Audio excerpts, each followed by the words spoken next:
Eran las 11:47 de la noche cuando mi teléfono vibró. Diego, mi mejor amigo desde los 12 años, me había mandado un mensaje. Pensé que sería algo gracioso, como siempre, pero cuando lo abrí, el mundo se me vino abajo. Hermano, no sé cómo decirte esto, pero no fuiste invitado a la fiesta de cumpleaños de Martín. Su novia no quiere que vayas. Me quedé mirando la pantalla durante 5 minutos. Releí el mensaje 1, 2, 3 veces. Martín, mi hermano menor. El mismo al que crié cuando papá nos abandonó. El mismo que llevé en brazos al hospital cuando tuvo apendicitis a los 8 años. El mismo por el que trabajé doble turno para pagarle la universidad mientras mamá luchaba contra el cáncer. Martín había organizado una fiesta de cumpleaños y yo no estaba invitado, pero lo peor no era eso. Lo peor era que Diego, mi mejor amigo, sí estaba invitado. Todos mis conocidos estaban invitados. Menos yo. Recordé la conversación de la semana pasada. Había conocido a Valeria, su nueva novia, hace apenas 3 meses. Una chica de familia adinerada que desde el primer día me miró como si fuera un estorbo, como si mi presencia la incomodara, como si yo fuera demasiado ordinario para su nuevo mundo. Es que tu hermano es muy protector contigo, le había dicho a Martín frente a mí, con esa sonrisa falsa que tanto me molestaba. Necesitas independizarte, mi amor. Construir tu propia vida sin que alguien más tome decisiones por ti. En ese momento no entendí sus palabras. Ahora sí, Diego me llamó 5 minutos después. Hermano, yo no sabía nada hasta hoy. Me enteré cuando llegué y pregunté por ti. Martín me dijo que era mejor así, que necesitaba espacio. ¿Espacio? Mi voz se quebró. Diego. Yo prácticamente lo crié. Cuando tenía 15 años, y el 10, yo era quien lo llevaba al colegio.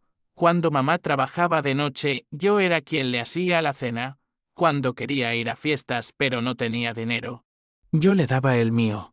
Y ahora necesita espacio. El silencio del otro lado me partió el alma. Sé que duele, pero tal vez no. Lo interrumpí. No me digas que tal vez tenga razón. No después de todo lo que hice por él. Colgué y me senté en mi cama. En mi pequeño apartamento de un ambiente. El mismo apartamento donde había vivido todos estos años para ahorrar dinero y ayudar a mi familia. Mientras Martín ahora vivía en un loft moderno que Valeria había sugerido que rentara para proyectar una mejor imagen. Miré las fotos en mi mesa de noche. Martín y yo en su graduación. Yo llorando de orgullo. Martín y yo cuando consiguió su primer trabajo. Yo más feliz que él. Martín y yo en el cumpleaños de mamá. Antes de que muriera, él abrazándome y diciéndome, gracias por ser más que un hermano. Eres como un padre para mí. ¿Cuándo había cambiado todo? ¿Cuándo me había convertido en alguien de quien avergonzarse? Esa noche no pude dormir. Cada recuerdo era como una puñalada. Recordé cuando vendí mi PlayStation para comprarle útiles escolares, cuando rechacé la invitación a estudiar en otra ciudad para quedarme cerca de él, cuando trabajé en un supermercado de madrugada para que él pudiera ir a clases de inglés. A las 3 a.m., Martín subió una story a Instagram. La fiesta estaba en pleno apogeo. Todos brindando, riendo, celebrando. Y ahí estaba Valeria pegada a él, sonriendo triunfal, como si hubiera ganado una batalla. Pero lo que más me dolió fue ver a Martín. Se veía feliz, genuinamente feliz. Como si mi ausencia no le afectara en absoluto. Como si 20 años de hermandad se pudieran borrar con un necesito espacio. Cerré Instagram y tomé una decisión que cambiaría todo. Ya no iba a ser el hermano que siempre está ahí. Ya no iba a ser el que sacrifica todo por alguien que claramente no lo valora. Ya no iba a ser invisible en mi propia familia, pero lo que no sabía era que Valeria ya tenía un plan mucho más cruel preparado para mí. ¿Alguna vez sentiste que diste todo y aún así te trataron como un estorbo? La historia apenas comienza. 3 días después del cumpleaños, recibí una llamada de tía Mercedes, la hermana de mamá Mijo. Necesito contarte algo. Estuve en la fiesta de Martín. Mi corazón se aceleró. Tía Mercedes había estado ahí. Ella había visto mi ausencia. Valeria le dijo a todo el mundo que tú no fuiste porque estás celoso de su relación. Que no puedes aceptar que Martín ya no te necesita y que por eso prefieres alejarte. Sentí como si me hubieran abofeteado, ¿qué? Pero eso no es todo. Mijo, también dijo que tú siempre has sido muy controlador con Martín, que no lo dejas crecer, que por eso decidieron no invitarte para que él pudiera disfrutar sin presión. Las lágrimas comenzaron a caer sin control. No solo me habían excluido, sino que habían inventado una versión en la que yo era el villano. Tía, yo jamás, lo sé, mi amor. Lo sé. Por eso te estoy llamando, porque vi las caras de la gente cuando ella hablaba. Algunos se lo creyeron. Y Martín no la contradijo. Esa tarde, mi teléfono explotó. Primos lejanos, conocidos de la familia. Amigos que hacía años no veía. Todos preguntando qué había pasado conmigo. Algunos con genuina preocupación, otros claramente buscando chisme. Pero el mensaje que más me dolió fue el de mi prima Laura. Primo, sé que las familias son complicadas. Pero tal vez sea hora de que reflexiones. Martín se ve tan feliz con Valeria, quizás es tiempo de que cada uno haga su vida. Reflexionar. Como si yo fuera el problema. Como si 20 años de sacrificio y amor incondicional fueran síntoma de un trastorno de control. De esa noche tomé el álbum de fotos familiar y lo hojeé página por página. Ahí estaba yo a los 16 años. Cargando a Martín de 11 en mis hombros en el parque. Ahí estaba yo trabajando en la ferretería del barrio, mientras él jugaba con sus amigos. Ahí estaba yo llorando en el hospital cuando mamá nos dijo que tenía cáncer, mientras Martín, de 17 años, se escondía en mi pecho. Hermano, no sé qué haría sin ti, me había dicho esa noche. Promete que nunca me vas a abandonar. Nunca, le había respondido. Pase lo que pase, siempre vamos a estar juntos. Irónico. Al final, él fue quien me abandonó a mí. El viernes siguiente. Diego me llamó alterado. Hermano, no vas a creer lo que pasó. Estaba en el centro comercial y vi a Valeria con un tipo, besándose. Y no era Martín. Mi sangre se congeló. ¿Estás seguro? Completamente. Incluso los vi entrar juntos a un hotel. Tomé fotos. No sabía si decirte o no. Pero creo que Martín tiene derecho a saber. Durante 1 hora estuve con el teléfono en la mano, debatiendo si llamar a mi hermano o no. La misma persona que me había humillado públicamente, que había permitido que su novia inventara mentiras sobre mí. Que había borrado 20 años de historia fraternal por una mujer que conocía hace 3 meses. Pero al final lo llamé. ¿Por qué? Por más que me hubiera lastimado, seguía siendo mi hermano. Martín, necesito hablar contigo. Es urgente. Ah, ¿eres tú? Mira, si es para reclamarme por lo del cumpleaños. Ya hablamos de eso. Necesito mi espacio y tu novia te está engañando. Silencio. ¿Cómo te atreves? ¿Ahora también vas a intentar sabotear mi relación? ¿No te basta con hacer drama por una fiesta? Martín. Tengo fotos. Diego los vio. Ella estaba en mentira. Esto es exactamente lo que Valeria dijo que harías. Que intentarías separarla de mí con mentiras porque no soportas verme feliz. ¿En serio? ¿En serio crees que yo haría eso? Sí, lo creo. Porque desde que estoy con ella has estado raro, celoso. Como si no pudieras aceptar que ya no soy el niño de 10 años que necesita que su hermano mayor le resuelva todo. Sus palabras fueron como puñales. Martín, yo te crié.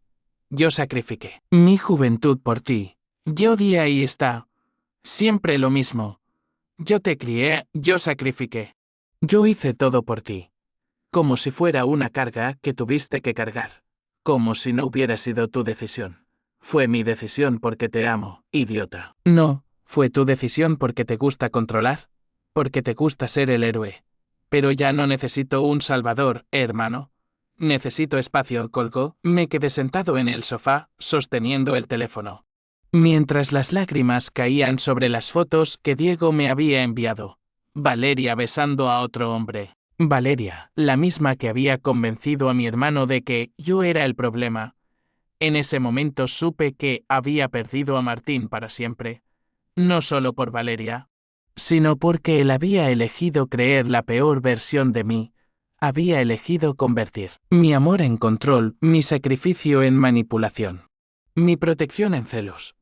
Pero lo que no sabía era que Valeria había cometido un error fatal. Un error que pronto la expondría de la manera más brutal posible. ¿Crees que Martín descubrirá la verdad o el daño ya está hecho para siempre? 2 meses pasaron en silencio. 2 meses sin hablar con Martín. 2 meses reconstruyendo mi vida sin él. Había comenzado terapia. Algo que nunca pensé que necesitaría. Mi psicóloga me ayudó a entender. Algo que me dolió mucho había sido un hermano codependiente, no controlador como decía Valeria, pero sí codependiente. Mi identidad entera estaba construida alrededor de ser el hermano protector. El que sacrifica todo por la familia. Es tiempo de que vivas para ti, me había dicho la doctora Ramírez. Es tiempo de que construyas tu propia vida. Y eso estaba haciendo. Me había inscrito en un curso de programación que siempre quise tomar. Había comenzado a salir con mis compañeros de trabajo. Incluso había empezado a hablar con Sofía, una chica de mi oficina que me gustaba desde hacía meses, pero nunca me atreví a invitar porque no tenía tiempo. El tiempo que siempre dedicaba a resolver problemas de Martín. Mi vida, por primera vez en años, era mía. Durante esos 2 meses había días buenos y días terribles, días en los que me sentía libre, aliviado de no tener que estar pendiente de los problemas de otro, y días en los que la soledad me carcomía. Había desarrollado una rutina: trabajo, gimnasio, clases, casa, simple, ordenada, sin drama. Pero las noches eran lo peor. Cuando llegaba a casa y no tenía ningún mensaje de Martín preguntándome alguna tontería o pidiéndome consejo, o simplemente diciéndome cómo había estado su día. El silencio se sentía como un grito. Sofía había comenzado a invitarme a salir más seguido. Era la primera vez en años que alguien me veía como algo más que el hermano responsable. Me veía como un hombre, con sueños propios, con personalidad propia. Era extraño. Pero liberador. Tienes que dejar de revisar tu teléfono cada 5 minutos, me había dicho la semana anterior durante una cena. Él tomó su decisión. Ahora, tú tienes que tomar la tuya. Tenía razón. Pero el corazón no entiende de razones. Hasta que sonó mi teléfono a las 2:30 am de un martes. ¿Hermano? La voz de Martín estaba quebrada, irreconocible. Mi primera reacción fue colgar. Después de todo lo que había pasado, después de la humillación pública, después de que me dijera que yo era el problema. Pero algo en su tono me detuvo. ¿Martín? ¿Qué pasó? Tenías razón. Tenías razón sobre todo. Mi corazón se aceleró. Pero también se endureció. ¿De qué hablas? Valeria, encontré los mensajes en su teléfono. Lleva meses engañándome. Pero no solo eso, hermano. Los mensajes que le mandaba a sus amigas, hablando de ti, de nosotros, de mamá. Su voz se quebró completamente. Pero yo seguía protegiendo mi corazón. Había llorado demasiado por este tema. Martín, son las 2:30 de la mañana. Por favor, escúchame. Su grito desesperado me paralizó. Decía que yo era un idiota útil, que tenía plata y contactos, pero que venía de una familia de muertos de hambre. Decía que tú eras un estorbo que había que quitar del camino porque mientras yo te tuviera cerca, nunca iba a evolucionar completamente. Decía que mamá había sido una mantenida que se murió a tiempo. Sentí como si me clavaran un cuchillo en el pecho. Insultar a mamá era cruzar una línea que no perdonaría jamás. Martín, pero hay más. Hermano, ella sabía lo del dinero. ¿Qué dinero? Hubo un silencio largo, pesado. Como si Martín estuviera reuniendo valor para confesar algo terrible. El dinero que mamá nos dejó. los $50.000 de su seguro de vida. Yo nunca te dije porque pensé que ibas a insistir en usarlo para pagar deudas o algo práctico. Quería sorprenderte, usarlo para algo especial para los dos. Tal vez montar un negocio juntos, o viajar, o no sé, algo que mamá habría querido. Mi mundo se tambaleó. ¿$50.000? Mamá tenía un seguro de vida de $50.000. Sí. Lo había estado pagando durante años, aparentemente desde que papá nos abandonó.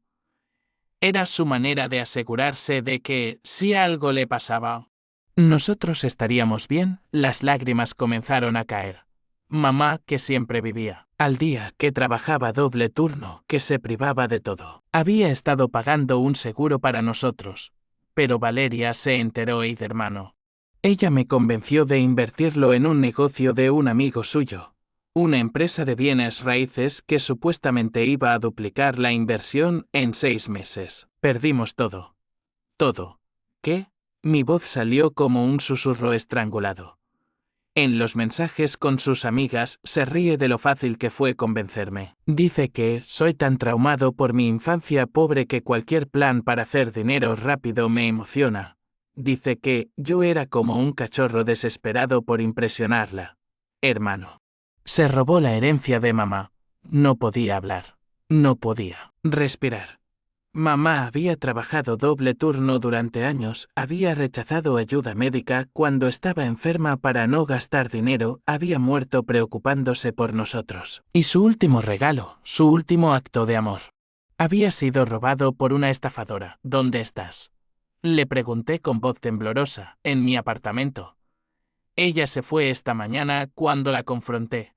Se llevó sus cosas y me dijo que había sido divertido pero que yo era demasiado de barrio para su futuro, que encontraría a alguien de su clase social, que me hizo un favor enseñándome lo que era una mujer de verdad. Voy para allá. No, hermano. No tienes que voy para allá. El viaje en taxi hasta su apartamento fue el más largo de mi vida. No sabía qué sentir. Rabia, tristeza, traición, alivio de haber tenido razón, culpa por sentir alivio. Todo mezclado en un nudo que me apretaba el pecho, cuando llegué al apartamento de Martín. Toqué la puerta y esperé. Cuando se abrió, casi no lo reconocí. Había perdido peso, tenía ojeras profundas, la ropa arrugada. Pero lo que más me impactó fue ver nuestras fotos familiares tiradas por el suelo, algunas rotas como si hubieran sido pisoteadas. Hermano, perdóname, fueron sus primeras palabras al verme. Antes de que pudiera siquiera entrar. Perdóname por todo. Por no haberte creído. Por haberte hecho a un lado. Por permitir que ella dijera esas cosas horribles de ti. Por haber perdido el dinero que mamá nos dejó. Por haber sido tan ciego, tan idiota, su quebró completamente. Mi hermano menor, el mismo al que había cuidado durante años, se desplomó contra el marco de la puerta llorando como cuando era niño y tenía pesadillas. Por un momento me quedé inmóvil. Parte de mí quería consolarlo como siempre. Otra parte quería gritarle todo lo que había sentido estos 2 meses. Pero al final, la parte que más pesó fue ver a mi hermano destruido. Sin dudarlo, me acerqué y lo abracé. Ya está. Hermano, ya está. No está, sollozó contra mi hombro. Perdí el dinero de mamá. Perdí a mi hermano. Perdí todo por una mujer que se reía de nosotros a nuestras espaldas. Que se reía de mamá. ¿Cómo pude ser tan estúpido? No me perdiste, le dije. Aunque mi voz temblaba, estoy aquí, pero debería haber confiado en ti. Tú siempre has estado ahí para mí. Cuando papá se fue, cuando mamá se enfermó, cuando no sabía qué estudiar, cuando necesitaba trabajo. Cuando siempre. Y yo te cambié por alguien que me veía como un tonto útil. Entramos al apartamento y el panorama era devastador. No, solo estaban nuestras fotos rotas, sino que había evidencia de que Valeria había salido con furia. Cuadros torcidos, una copa rota en el piso. Cajones abiertos. Como si hubiera estado buscando algo más que llevarse. ¿Qué pasó exactamente? Le pregunté mientras recogíamos los vidrios. Anoche llegué del trabajo y ella estaba actuando raro. Muy cariñosa, pero forzado. Me dijo que había estado pensando en nosotros, en nuestro futuro, y que quería que fuéramos a conocer a sus padres el fin de semana. Se sentó en el sofá y se tomó la cabeza con las manos. Algo no me cuadraba. En 6 meses juntos, nunca había querido que conociera a su familia. Siempre tenía excusas. Entonces esperé a que se durmiera y revisé su teléfono. ¿Y qué encontraste? Mensajes con sus amigas burlándose de mí. Fotos íntimas que les había mandado para reírse de mi cuerpo. Planes para sacarme todo lo que pudiera antes de que me aburriera. Pero lo peor eran los mensajes con el otro. Mi sangre se congeló. ¿Cuál otro? Sebastián. Un tipo de su círculo social, hijo de un empresario importante. Han estado saliendo a mis espaldas durante mes y medio.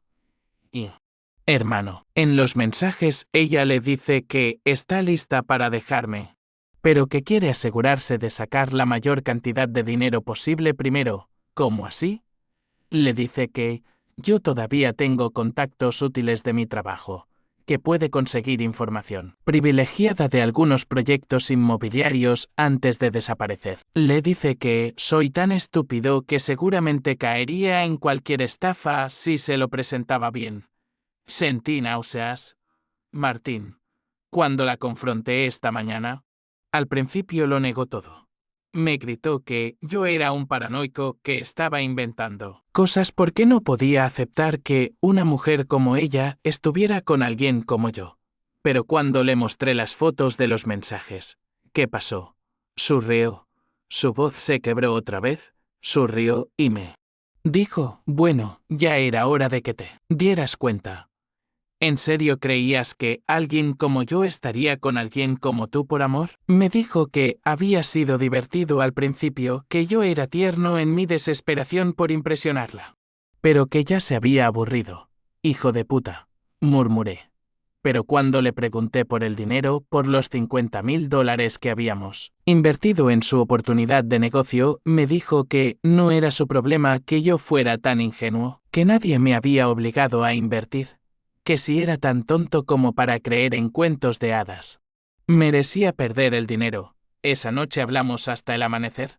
Martín me contó cada detalle de cómo Valeria había comenzado a envenenar su mente desde el primer mes.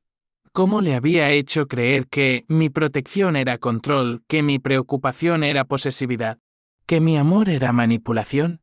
Me decía que las familias disfuncionales crean hermanos codependientes, me explicó, que tú no me dejabas crecer porque necesitabas sentirte importante, que mi dependencia emocional hacia ti era patológica, y yo me lo creí porque quería creer que había una razón para sentirme agobiado. A veces de esta admisión me dolió, pero necesitaba escucharla. ¿Te sentías agobiado? Le pregunté, y fue doloroso hacerlo. A veces, admitió. Y vi las lágrimas frescas en sus ojos, pero no por las razones que ella decía. Me sentía agobiado porque sabía que tú habías sacrificado mucho por mí y yo no sabía cómo devolvértelo. Me sentía culpable por ser feliz cuando tú parecías vivir solo para cuidarme. Me sentía culpable por querer mi propio espacio sin parecer desagradecido. Pero Valeria convirtió esa culpa sana en resentimiento tóxico. En ese momento entendí que ambos habíamos cometido errores. Yo por construir mi identidad alrededor de ser su protector, sin darle espacio para que él también me cuidara a mí. Él por no hablar conmigo sobre sus sentimientos en lugar de dejar que una extraña los interpretara y los envenenara. Hermano, me dijo cuando ya amanecía, sé que no tengo derecho a pedirte esto después de todo lo que pasó, pero ¿podemos empezar de nuevo? ¿Podemos ser hermanos de verdad esta vez? No protector y protegido, sino hermanos que se cuidan mutuamente. Lo miré. Mi hermano menor, que ya no era tan menor, que había aprendido la lección más dura de su vida, que había perdido dinero, dignidad y tiempo, pero que al final había elegido volver a casa. Claro, le dije, y por primera vez en meses sentí paz. Pero esta vez, cuando tengas dudas sobre algo, me hablas a mí. No dejas que nadie más interprete lo que sientes, prometido. Los siguientes días fueron intensos. Martín me contó más detalles de la estafa, aparentemente. El negocio inmobiliario ni siquiera existía. Era solo una cuenta bancaria que Valeria y su verdadero novio habían abierto para robar dinero de inversores ingenuos. Martín no había sido el único, pero probablemente sí el que más dinero había perdido. Fuimos a la policía. Pero como Martín había transferido el dinero voluntariamente, no había mucho que hacer legalmente. Las estafas sentimentales son difíciles de probar cuando no hay documentos firmados bajo coacción, pero 3 semanas después recibimos una llamada inesperada. ¿Habla Martín Herrera? Era una voz de mujer mayor, desconocida. Sí, ¿quién habla? Soy Mercedes Vega. La madre de Valeria. Necesito hablar con usted urgentemente. Martín me miró con los ojos muy abiertos. Yo me acerqué para escuchar, señora. Yo no tengo nada que hablar con. Mi hija está detenida, lo interrumpió. La arrestaron anoche por fraude y estafa. Han encontrado evidencia de que ha estado haciendo esto mismo con otros hombres. Usted no es el único. Mi hermano se quedó sin palabras. Quiero pedirle perdón por lo que mi hija le hizo. Y quiero preguntarle si usted estaría dispuesto a testificar en el juicio. Hay 5 hombres más que han sido víctimas del mismo esquema. Si todos testifican, ella podría ir a prisión por varios años. Martín me miró buscando orientación. Señora, intervine. Necesitamos tiempo para pensarlo. Por supuesto. ¿Pero hay algo más? Cuando allanaron el apartamento que compartía con su cómplice, encontraron dinero en efectivo. Bastante dinero. Si ella es condenada, hay posibilidad de que las víctimas recuperen al menos parte de lo que perdieron. Mi corazón se aceleró. Existía la posibilidad de recuperar el dinero de mamá. Esa tarde, Martín y yo tuvimos la conversación más madura de nuestras vidas. Hablamos de testificar, de enfrentar a Valeria en una corte, de revivir toda la humillación. Pero también hablamos de justicia, de otros hombres que habían sido víctimas. Y de la posibilidad de recuperar la herencia que mamá nos había dejado con tanto sacrificio. Voy a testificar, decidió Martín. No solo por nosotros, sino por todos los que vienen después. Personas como ella no pueden seguir lastimando gente. 6 meses después, Martín se mudó a un apartamento más pequeño cerca del mío. Comenzó terapia también. Aprendimos a ser hermanos adultos. No padre e hijo adoptivo. Aprendimos a apoyarnos sin perdernos en el otro. Que el juicio duró 3 meses. Valeria fue condenada a 4 años de prisión por fraude organizado y estafa emocional. Su cómplice, Sebastián, también recibió condena. Pero lo más importante, recuperamos 38.000 de los $50.000. No todo, pero suficiente para honrar la memoria de mamá. Con ese dinero, Martín y yo abrimos una cuenta de ahorros conjunta. No para gastarlo, sino para invertirlo sabiamente, como mamá habría querido, y Valeria. Bueno, supimos después que había hecho lo mismo con otros 6 hombres en los últimos 2 años. Un patrón de seducción, manipulación y estafa emocional que por fin había llegado a su fin. Y la semana pasada, cuando Martín me llamó emocionado para contarme que había conocido a una chica especial, una doctora que también había perdido a sus padres joven y entendía el valor de la familia, supe que ambos habíamos aprendido finalmente a elegir a las personas correctas. Esta vez me dijo: quiero que la conozcas desde el principio. Quiero tu opinión, porque tu bendición me importa. Por primera vez en mucho tiempo, esa responsabilidad no se sintió como una carga, sino como un honor. ¿Alguna vez sentiste que diste todo y aún así te trataron como un estorbo? Comenta tu historia abajo. Suscríbete y comparte este video con alguien que necesita escucharlo, porque todos merecemos a alguien que nos valore de verdad. A veces, para sanar, hay que cerrar puertas aunque te duela. Y cuando lo haces, prepárate para todas las llamadas perdidas que llegarán después.